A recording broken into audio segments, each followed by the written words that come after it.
estamos de regreso en esta mesa de análisis de Luz Noticias. El día de hoy tenemos como invitado al doctor Sergio Loza, quien es el director del Hospital General en Los Mochis. Hemos invitado especialmente a este médico especialista, primeramente porque es un gran amigo de Luz Noticias, en verdad ha trabajado durante todos estos años que él ha estado al frente y también como médico apoyándonos con los distintos casos que se acerca también a este noticiero para recibir atención. En verdad, primeramente agradecer al doctor siempre el apoyo que ha recibido, atento también a los casos que se acercan aquí a Luz Noticias, y sabemos también la labor que usted y todo el equipo de médicos y enfermeras realizan de manera muy secreta, que no dan a conocer a los medios de comunicación, pero que hacen un esfuerzo como médicos y como humanos también de apoyar y solidarizarse con estas familias. Pero bueno, el tema ahorita sigue siendo el tema de COVID. Hemos recibido, doctor, muchísimas preguntas, muchísimas dudas, porque en la actualidad hay bastantes personas enfermas de COVID, es una realidad. Muchos están llevando el proceso en casa. Lamentablemente, algunas personas han fallecido en casa y nos preguntan, bueno, mi familiar tiene COVID, el médico nos ha dicho que por lo pronto esté en casa, pero ¿hasta cuándo podemos decir nosotros que ya la situación a lo mejor ya se complicó y requiere, antes de que se complique más, acudir a un hospital a recibir ya una atención incluso más profesional o más cercana con los instrumentos necesarios, doctor? Bueno, primero que nada, muy buenos días, Jessy. Muy buenos días a todo tu auditorio y muchísimas gracias por la invitación. Y como siempre, aquí a sus órdenes. Efectivamente, nos encontramos desde hace unas semanas en lo que viene siendo la tercera ola, que la verdad ha sido bastante alta lo que hemos detectado nosotros, lo que estamos atendiendo en el hospital, sobre demanda de pacientes, tanto en el triage respiratorio como la necesidad de ingresos al hospital. Definitivamente esta variante, que es la que nosotros intuimos que es la que actualmente es la que se está presentando en los casos, pues tiene síntomas, digamos, un poco, es más contagiosa, y los síntomas en ellos pues son como de un resfriado, pero aún más agresivos. Esos síntomas del escozor normal, el escurrimiento, la tos, son más exacerbados en esta ocasión con los pacientes.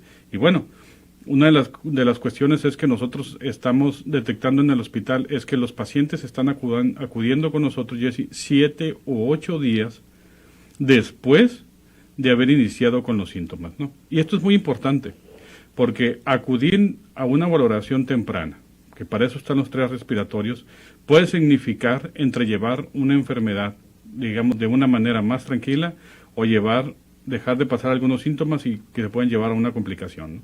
Entonces eso es muy importante. Doctor, también en Culiacán está acompañándonos en esta mesa mi compañero Manuel Aceves.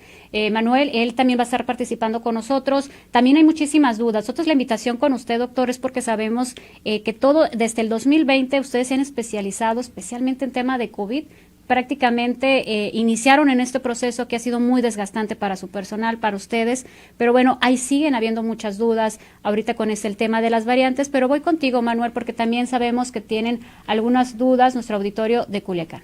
Así es, por supuesto, doctor, mucho gusto. Soy Manuel Aceves, acá en Culiacán, Sinaloa, y sí, algunas de las preguntas versan en torno a cuándo cuándo trasladar precisamente al paciente, porque con esta nueva variante lo que se ha visto es que puede que el síntoma no sea tan notorio al principio, pero finalmente se complica con una baja saturación en los últimos días del paciente en caso de que por desgracia, fallezca. Se ha notado esta diferencia. Preguntarle cuándo detectar la alarma, cuándo se enciende la alarma y qué hacer en ese momento, doctor. Muy buenos días, Manuel. Muchas gracias por la invitación. Yo creo que desde que tenemos los síntomas debemos acudir, Manuel, a una valoración. Desde los síntomas más leves debemos de acudir a que nos valoren, a que nos hagan las pruebas, y si en el caso de que es positivo, bueno, pues iniciar con el tratamiento que nuestro médico nos lo requiere, ya sea nuestro médico institucional, ya sea también en los médicos en los hospitales privados y públicos. Y estar pendiente de los signos de datos de alarma. Si un paciente ha recibido un tratamiento, se diagnostica primero que puede ser ambulatorio y que puede tener condiciones, y si los síntomas no van mejorando, tenemos que estar pendientes de los datos de alarma, y sobre todo cuando el paciente ya su oxigenación baja, bueno, no esperarse, inmediatamente acudir a una institución, ya sea pública o privada, en el caso de nosotros en los públicos, bueno, tenemos los triage respiratorios para valorar estos pacientes de manera temprana y ver cuál de ellos necesita el ingreso a un hospital, ¿no? Y es muy importante, Manuel, tener estos criterios para tener un ingreso a un hospital de manera temprana, porque puede significar un tratamiento y una evolución de la enfermedad muy diferente, ¿no? Porque lo que estamos viendo ahorita es que los pacientes están llegando días o incluso semanas después con una enfermedad ya más complicada, y eso hace que definitivamente requieran de ingreso al hospital, pero muchos de ellos ya desde un inicio requieren de un ventilador, ¿no? Y eso lógicamente es una enfermedad más complicada que lleva también a más días de estancia en el hospital, ¿no? Yo tengo aquí unas dudas. Ahorita, en los casos específicos de Hospital General en Los Mochis, ¿qué edad más joven son de los pacientes que se encuentran intubados graves con esta enfermedad y que les cause sorpresa a ustedes? Porque el año pasado no era así. 18 años. Hemos tenido pacientes de 18 años que han requerido de un ventilador mecánico. Tuvimos el caso de una paciente femenina de 18 años que hace 6 meses acaba de ser mamá. Entonces ingresa con nosotros con 6-7 días de tratamiento sin buena evolución. Ingresa con nosotros con necesidad, con una afectación pulmonar tomográfica muy importante, con requerimientos de apoyo mecánico ventilatorio. Afortunadamente tiene muy buena evolución, no vacunada, todavía no alcanzaba a vacunarse, tiene buena evolución. Ya se extubó la paciente, incluso ya se egresó. Pero ahorita tenemos desde los 18 años hasta los 60 años. El grueso de la población que tenemos en el hospital desde hace semanas sigue siendo la más productiva entre los 30 y los 40 años. Estamos hablando con el doctor Sergio Loza, director del Hospital General de Los Mochis. Doctor, también nos preguntan mucho esto y ya lo hemos hablado incluso en otros espacios de análisis sobre el riesgo que existe en cuanto a vacunarse estando contagiado. Muchas personas han evitado precisamente el vacunarse por no saber, por decir, bueno, tengo ciertos síntomas. ¿Es esto cierto que se complica precisamente la enfermedad por coronavirus cuando se vacunan las personas estando contagiadas? Bien, pues uno de los criterios para vacunarse es que al momento de aplicarse la vacuna se debe estar completamente sano, ¿no? Si el paciente tiene algunos síntomas que cree que puedan ser derivados de la enfermedad de la COVID-19, pues debe de recibir una valoración previa, ¿no? Incluso nosotros también hacemos el llamado es para las personas que desean vacunarse o que están ahorita en la etapa de vacunación, que si tienen alguna duda llamen a los call centers que están a su disposición para que tengan mayor información o acudan a valorarse a los triage respiratorios que nosotros tenemos y ahí ver si sean valorados y puedan ser descartados o confirmados de la enfermedad. Doctor, yo aquí tengo una duda. ¿Cómo funciona el triage? Yo creo que yo tuve un caso muy cercano, de un amigo muy cercano, que él se vacunó a los días, los médicos, un médico al que acudió, un médico particular, le decía que estaba teniendo pues efectos o reacciones de acuerdo a la vacuna. Esperó él algunos días, su situación se fue complicando, le diré unos 5 días. Yo le tuve que hablar y decirle, ¿sabes qué? Pues hazte una prueba de COVID, posiblemente estabas contagiado cuando te le aplicaste la vacuna, y pues confiado que el médico le dijo que no, que era una reacción, pues estuvo postergando los días, acude, se hace la prueba porque en verdad se sentía mal, ya no podía sostenerse de pie. Se hace esta prueba, sale positivo y nos comentaba su familiar, yo le estuve diciendo que acudiera al triage, al Hospital General, pero no quería acudir por miedo a que cualquier resultado iba a quedarse ya hospitalizado como tal. ¿Cómo funciona el triage, doctor? Muy bien. Primero que nada, recordemos que hay un periodo asintomático de la enfermedad y la vacuna, en cual sea la marca, después de aplicada, pues, lógicamente tiene un periodo de 14-21 días para crear la inmunidad, ¿no? La mayoría son la aplicación de 2 dosis, entonces la inmunidad completa se obtiene ya en la segunda. Los pacientes que deben de acudir al triage son todos aquellos pacientes sintomáticos, que tengan uno o más síntomas, que ya sea la cefalea, que es el dolor de cabeza. Lógicamente, uno de los grandes cánones que nosotros tenemos es la dificultad respiratoria, la tos, el escurrimiento nasal, fiebre. Entonces, si tienen uno o más de estos síntomas, definitivamente deben acudir. Nosotros ahí lo que hacemos es lógicamente, ingresar al paciente al tren respiratorio, no necesariamente al valorarlo se va a quedar en el hospital, va a ser valorado sus signos vitales, se le va a aplicar un test y si ocupa la definición operacional, si la cumple, se le va a aplicar la prueba rápida. Si esta es positiva, se va a valorar si el paciente, las condiciones que tiene y la saturación de oxígeno sobre todo, si se encuentra normal, pues ya se verá si las condiciones son aceptables para que siga de manera ambulatoria y se le estará dando un seguimiento y así por eso es muy importante que acudan porque se les va a estar llamando por teléfono diario de cómo sigue ese paciente. Y sin grado de que presente algo grave de los síntomas, incluso hasta se puede hablar ahí mismo del call center a una ambulancia para que vaya por él. Si el paciente llega al triage respiratorio, se valora, pasa, tiene todos los síntomas, pero tiene baja saturación de oxígeno, Jessy, que tenga requerimiento de oxígeno hospitalario, ese es el principal motivo de ingreso a nuestra unidad. Ahí ya será ingresado y bueno, se le proporciona el tratamiento y el oxígeno, el aporte de oxígeno en sus variantes, no necesariamente tiene que ser intubados, puede ser un paciente con puntas nasales, con mascarillas si requiere de más oxígeno y bueno, en los casos más graves que tenga necesidad ya de apoyo mecánico ventilatorio, pues se debe de intubar. Y aquí quiero hacer un énfasis. Debemos de entender que la ventilación mecánica, cuando se le propone al paciente, es una ayuda, parte del tratamiento.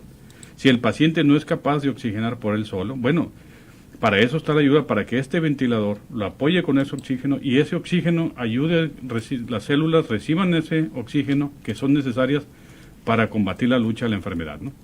Así es, por aquí nos preguntan precisamente, y les recordamos a nuestros amigos radioescuchas que nos pueden mandar mensajes y preguntas incluso para el doctor. Estamos hablando con el doctor Sergio Loza, director del Hospital General de Los Mochis. Nos pueden mandar sus preguntas a través del 6671-6040-69. Ese es nuestro WhatsApp en tiempo real. Repito, 6671-6040-69.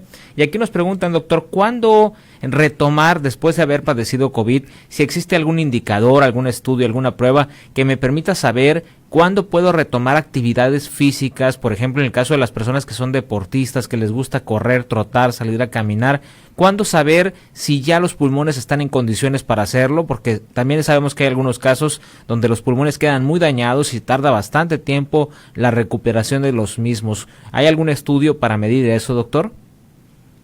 Ya ahorita lo que tenemos, ya de la definición operacional que tenemos va a ir, claro, dependiendo de cómo haya sido el caso del paciente, ¿no? En los casos de los pacientes donde la enfermedad fue leve, sin daño tomográfico alto, y hay una recuperación de su capacidad pulmonar, es decir, en 14, 21 días están completamente recuperados, bueno, ahí ya pueden iniciar otra vez actividad.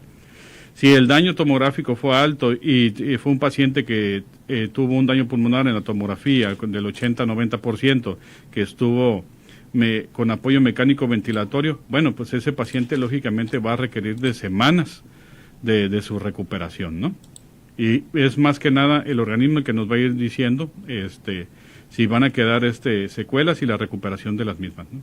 Doctor, antes de ir a la pausa y durante la pausa, estábamos platicando de estos casos donde hay personas y hay pacientes que van a una situación tan crítica a los hospitales, es decir, en casa llevan el proceso, se quedan esperando con esos tratamientos incluso hasta caseros o incluso con estos medicamentos milagros también que en muchas ocasiones les prometen que les van a aminorar cierta sintomatología, pero ya acuden muy graves. Y hemos escuchado de que hay resistencia, incluso de los propios familiares, para que puedan ser intubados. ¿Cómo han observado ustedes este tipo de casos? Durante todo lo que han sido más estos 500 días, ya más de 500 días, lógicamente hemos visto bastantes escenarios. Pero una de las cuestiones que estamos viendo actualmente es si hay un poquito de resistencia, por lo que se ha escuchado, Jessy, sobre el uso de los ventiladores. Van a intubar a mi paciente y ya con eso ya no, aparte que ya no lo voy a ver, pues aparte sé que todos los que se intuban pues fallecen. Esto no es cierto, ¿no? Si la indicación de un uso de un ventilador, bueno, la está haciendo un profesional de la salud en base a bastantes criterios, la condición del paciente, la saturación de oxígeno del paciente, el daño pulmonar que tiene el paciente, y si ese profesional de la salud le está sugiriendo al paciente y al familiar el apoyo del ventilador mecánico definitivamente es parte del tratamiento y es parte de darle una oportunidad al paciente para que salga adelante, ¿no? Entonces, definitivamente no debe haber resistencia hacia esto. Doctor, nos preguntan Pero, por aquí. Manuel. Sí, nos preguntan por aquí. ¿Por qué, dice, cuánto tiempo después de sanar del COVID puede vacunarse la persona? Anteriormente se tenía la idea de que era de 8 semanas, posteriormente son semanas. Actualmente, después de la recuperación, son 4 semanas. El paciente un mes después de haberse recuperado de la enfermedad se puede vacunar.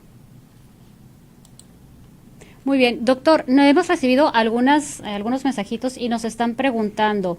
Dice, yo tenía un familiar y sí nos hicieron que fuéramos al Hospital General, pero nos comentaban que estaban saturados.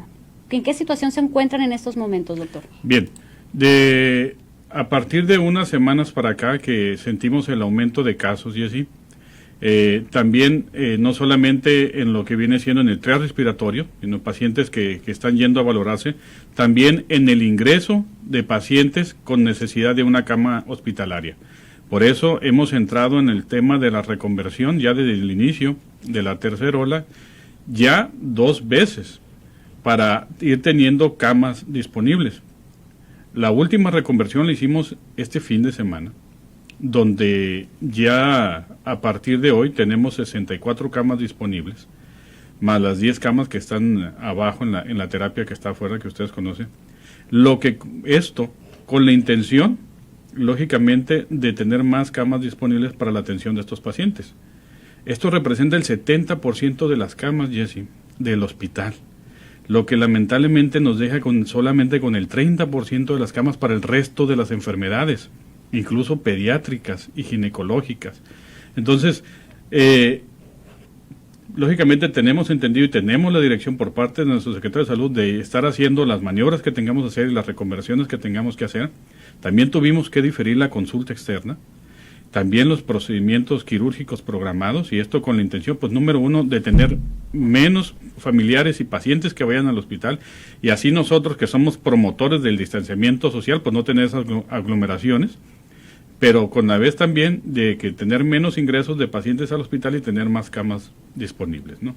Entonces, el tema de la reconversión, bueno, ya a más de un año de estar con la pandemia y haber reconvertido, reconvertido al hospital, bueno, eso es algo que ya más o menos tenemos experiencia, pero no se trata de eso.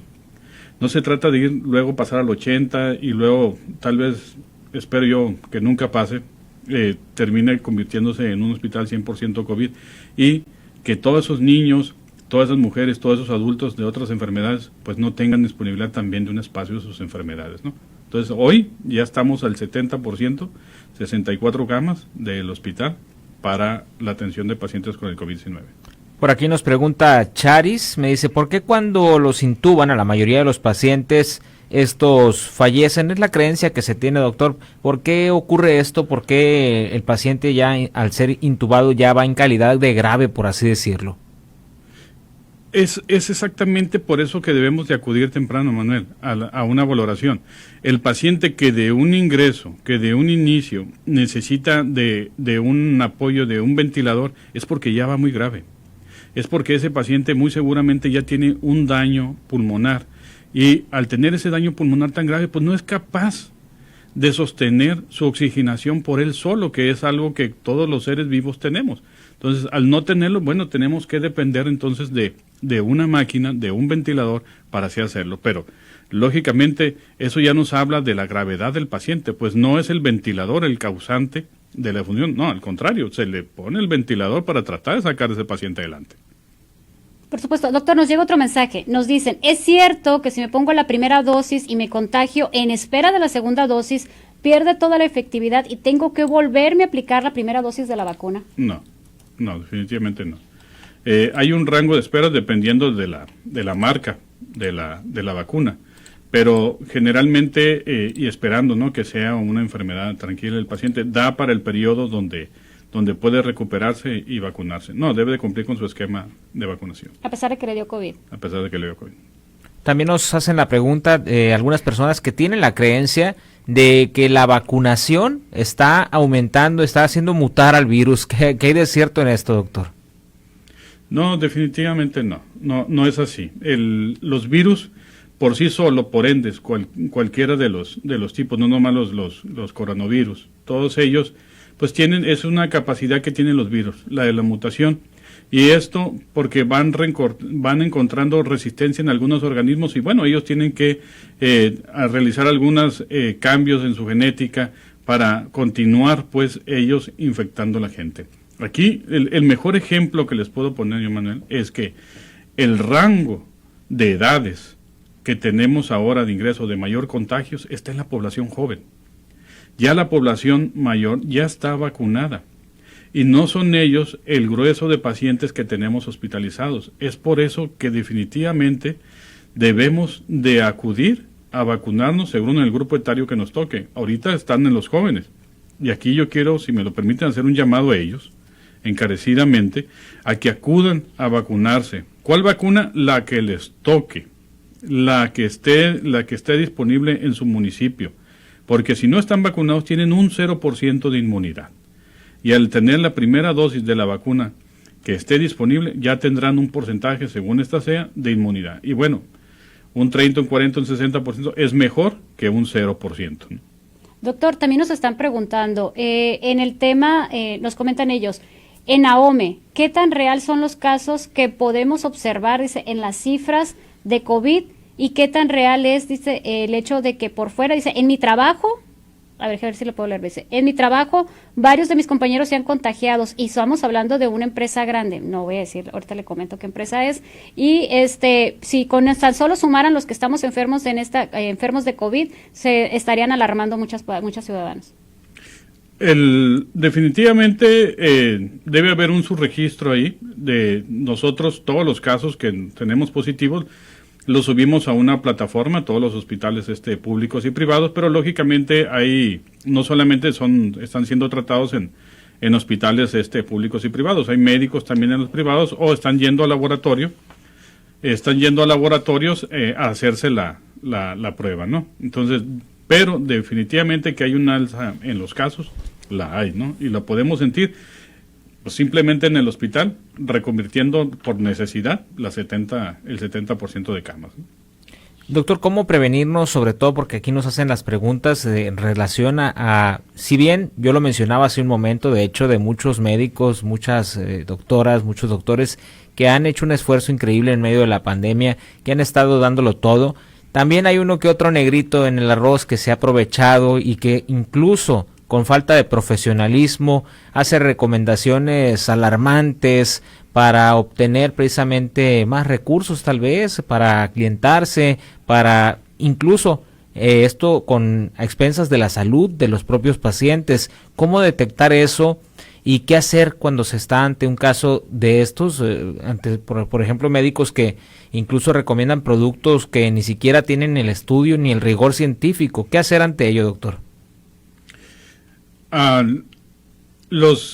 Si bien la enfermedad, Manuel, todavía no tiene un tratamiento definitivo o específico, como lo tienen otras enfermedades, todavía, a más de 500 días, no hay un tratamiento que es, según el caso, el tratamiento específico. Lo que sí tenemos son guías de la Organización Mundial de la Salud y actualmente ya contamos, hace una semana llegó una guía nacional para las instituciones de salud públicas y privadas, de cómo manejar a los pacientes según los escenarios posibles, ¿no? Si es un paciente con un cuadro que puede ser ambulatorio, cómo manejarlo, un paciente con datos de severidad y un paciente con datos de gravedad, ¿no? Entonces, ya tenemos las guías establecidas. Ahí es la invitación a todos los médicos, los profesionales de salud, pues tenemos que seguirnos capacitando y tenemos que aplicar en los enfermos, bueno, lo que está aplicado, lo que está normado en estas guías de operacionales, ¿no? Doctor, nos están preguntando también cuántos niños han atendido en estas ola y si han internado algunos de ellos en el Hospital General. Hemos tenido niños sintomáticos que los han llevado y ahí le pongo una estrellita a los padres, ¿no? Porque veo preocupados y los han llevado al hospital para valoración. Afortunadamente no han salido positivos, ni tampoco hemos tenido necesidad de ingresos de niños al hospital. No menor de ninguno, de 17, 16 años, ninguno. Hasta a la edad infantil pediátrica, ninguno de ellos hasta el momento. Así es, bueno, pues es importante precisamente saber esto porque es una preocupación de muchos padres, de muchas madres de familia, el tema de los niños y las niñas, sobre todo de cara a la posibilidad del regreso a clases. Los médicos pues también son los mejor evaluados para saber si esto es factible o no. Sí me gustaría conocer su opinión en este escenario, doctor. ¿Cómo visualiza la posibilidad de un regreso a clases? Bueno, ahorita en este momento estamos por lo menos lo que es aquí en el norte del estado. Estamos en lo más álgico ahorita de la tercera ola, tal vez el inicio. Entonces, lógicamente, lo que nosotros esperamos es de que esto se prolongue unas 4 o 6 semanas, que ha sido más o menos el comportamiento que hemos tenido cuando hay elevación de los casos. Si el regreso fuera en este momento, bueno, lógicamente el aumento de los casos ahorita que van hacia arriba, pues nosotros no encontraríamos condiciones para hacerlo, ¿no? Entonces, pues esto dependerá en aquel tiempo de cómo esté la cuestión de los contagios, las medidas también que se vayan a aplicar por parte de las escuelas, cuál será el plan que va a haber. Entonces, se tendría que evaluar muy bien, ¿no?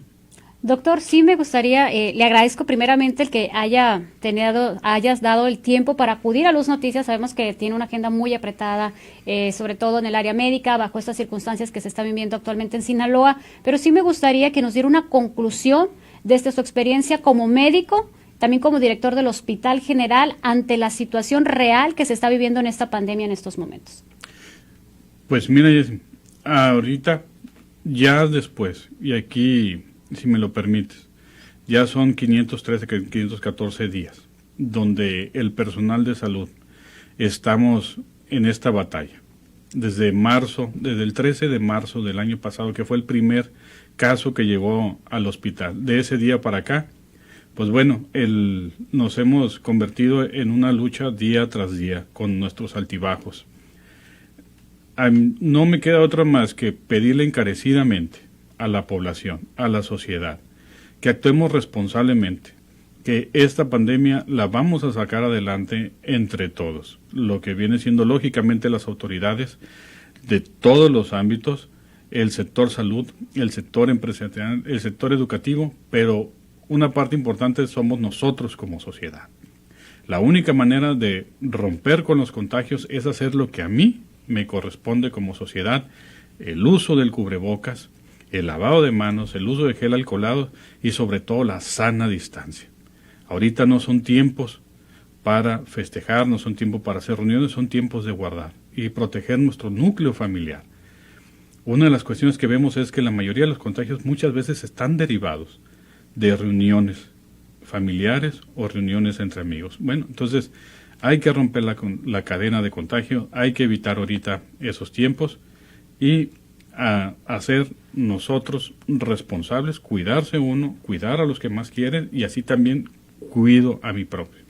Muchísimas gracias, doctor, por habernos acompañado y por haber resuelto todas nuestras dudas también de nuestro auditorio y nuestra felicitación, pero sobre todo nuestro reconocimiento a usted, a todos los médicos, enfermeras, a personal de intendencia, los guardias también de los hospitales, que en estos momentos y desde el año pasado se encuentran ya desgastados física y emocionalmente y aún así siguen trabajando.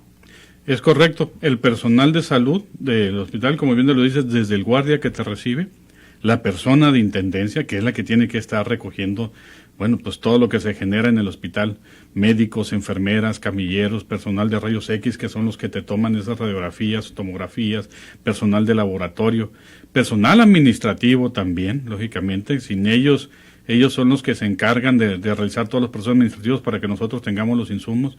Bueno, es completamente todo el personal de salud público, también de otras instituciones, de mis hermanas instituciones, de otros, los privados también que están en esa lucha, pues también hay que hacerlo por ellos.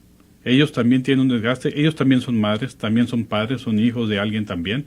Entonces, ya tienen más de 500 días en esta lucha, entonces también hay que hacerlo por ellos. Muchísimas gracias, doctor. Agradecemos principalmente al doctor Sergio Loza, quien es el director del Hospital General de Los Mochis. Cualquier duda puede hacernos llegar. Nosotros con gusto se la hacemos, se la enviamos a su WhatsApp personal. Y bueno, con esta información que he recibido, concluimos con esta edición matutina de Luz Noticias. Le agradezco que nos haya acompañado a nombre de mi compañero Manuel Aceves, de todo el equipo de reporteros y operadores de Luz Noticias. Le deseo que tenga un excelente día y nos escuchamos a las 4 de la tarde en Luz Noticias.